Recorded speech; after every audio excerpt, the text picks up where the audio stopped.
Business life is not really like a porn site. So there was a time when you could simply enter this business by being first to market. You had the best idea at the right time, you were there early. So I would suggest to you that the kind of success, the early success that we had at LavaLife was because we were a first mover. We had first mover advantage. There were really only two dominant web dating services at the time, Match.com and our own products, and they went head to head. And now, if you look at that particular market, it's now a series of micro markets.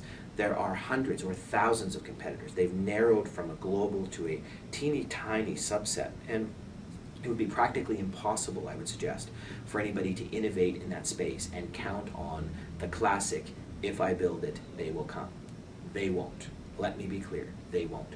And why won't they? Well, first of all, it's like real estate.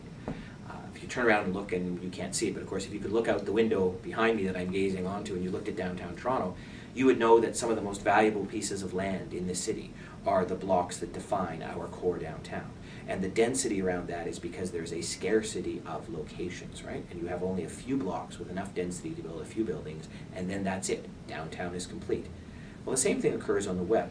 There's only so much of a land grab one can do, and there is so much out there, so many great ideas, so many sites, so many things bombarding consumers all the time, whether that's emails, whether that's Google ads, whether that's search, no matter where you look, they're bombarded with opportunities for great sites. So what would make you think that your great idea is simply going to rise to the surface by itself?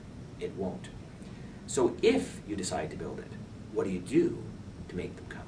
This is a more interesting question, and this involves the whole issue now around online marketing, and in particular what we talk about in many instances now is that the indirect brand is way more important than the brand itself.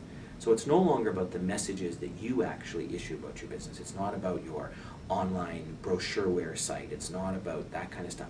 It's about the buzz you create around your site and how that buzz is going to break through a very noisy space.